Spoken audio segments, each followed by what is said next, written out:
A friend mentioned Bitcoin.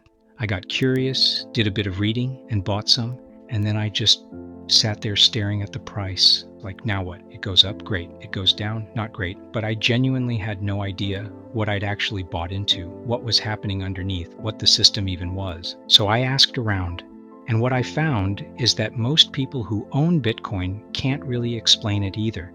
They know the price, they don't know the machine. That bothered me enough to go figure it out properly. And what I found surprised me, because Bitcoin isn't just one thing. It's actually 3 completely different ways of making money running on the same system at the same time.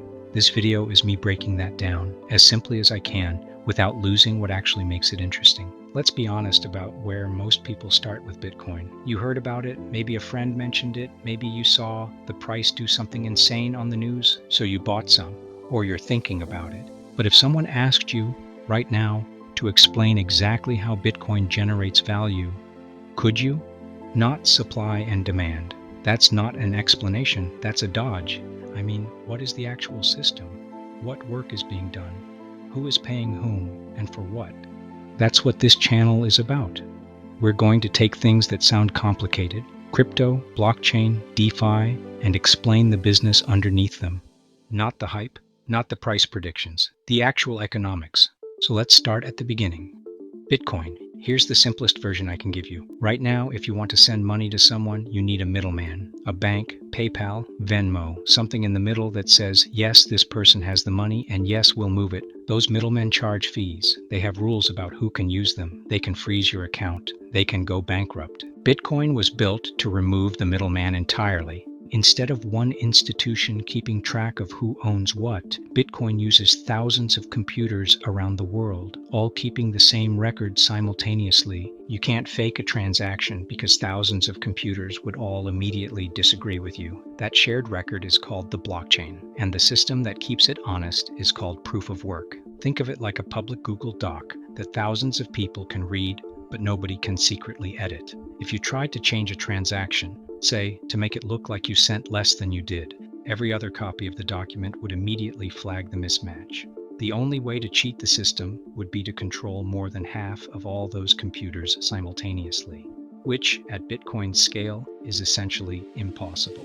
That's the security model, not a bank vault. Math and consensus. Here's where it gets interesting. Someone has to do the work of checking and recording all these transactions. In the real world, banks do that. They employ people and run servers. In Bitcoin, that job is done by miners. Miners are people or companies who run specialized computers that solve extremely difficult mathematical problems. First one to solve the problem gets to add the next block of transactions to the chain. And for that work, they get paid in Bitcoin.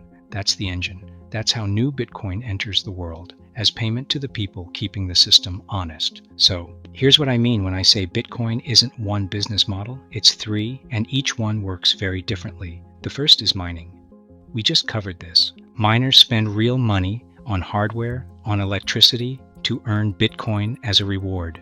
Right now, every time a new block is added to the chain, the miner who did it earns 3.125 Bitcoin. At today's prices, that's somewhere around $200,000 per block. A new block is added roughly every 10 minutes. Mining is a capital-intensive industrial business. The biggest miners run warehouses full of custom chips, often located near cheap electricity, hydropower in Canada, geothermal energy in Iceland. It's less like internet magic money and more like a gold mine, except the gold mine runs on math. One thing worth knowing about mining, that block reward doesn't stay at 3.125 Bitcoin forever. Every 4 years, it gets cut in half. This is called the halving. When Bitcoin launched in 2009, miners earned 50 Bitcoin per block, then 25, then 12.5, now 3.125. The next halving will bring it to about 1.5. This built-in scarcity is part of the design. As the reward shrinks, new supply slows down, which is one reason long-term holders pay close attention to halving dates. The second model is the one most people actually use, buying and holding. Bitcoin has a hard cap. Only 21 million will ever exist. Roughly 19.7 million have already been mined. That means less than 1.3 million Bitcoin are left to be created, ever. The idea is simple. If demand grows but supply is fixed, the price goes up. That's not a crypto thing. That's just basic economics. It's the same logic as gold or rare art or a piece of land in a city that can't build outward anymore. What changed recently is that institutional money arrived. In early 2024, the US approved Bitcoin ETFs, meaning pension funds, hedge funds, and ordinary investors can now buy Bitcoin exposure through their regular brokerage accounts. No crypto wallet required, no Coinbase account, just a normal brokerage. BlackRock's Bitcoin ETF accumulated over $50 billion in assets faster than any ETF in history.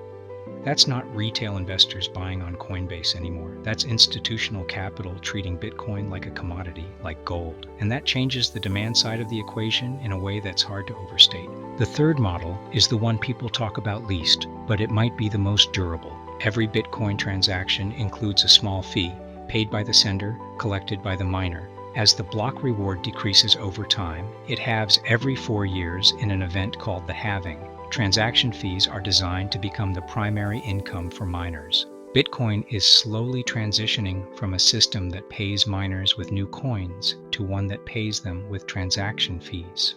Think of it like a payment network. Visa charges merchants to process transactions. Bitcoin charges users to settle transactions on its blockchain.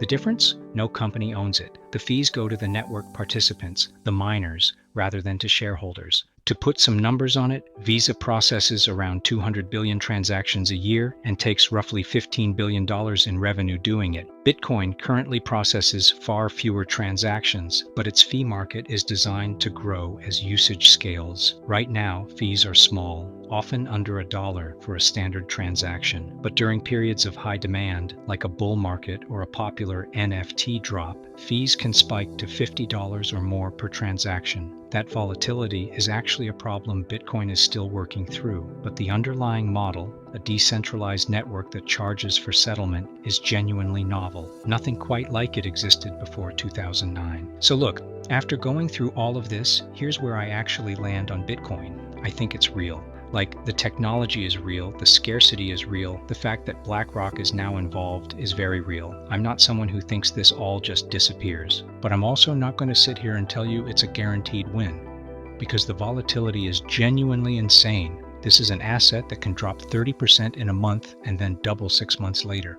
If you can't stomach that, and most people can't, that's a completely rational reason to stay away. The thing that keeps pulling me back, though, nobody owns it. Think about that for a second. Every other financial system you use, your bank, Visa, PayPal, even the dollar itself, there's someone at the top, a company, a government, an institution that can make decisions that affect your money without asking you.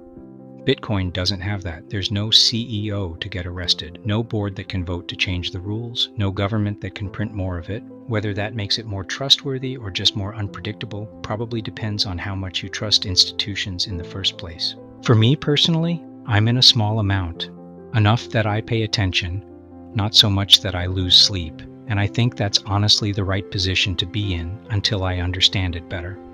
Which is kind of why I started this channel in the first place. That's where I'm at. Next week, we're following the money inside Coinbase, a company making billions from the same asset I just said nobody controls, which, when you think about it, is a pretty wild business to be in. Next week, I'm breaking down Coinbase, specifically how a company makes over $3 billion a year just from people buying and selling crypto on its platform, and where that money actually goes. If you want to understand the business side of crypto, not just the price, this channel is for you.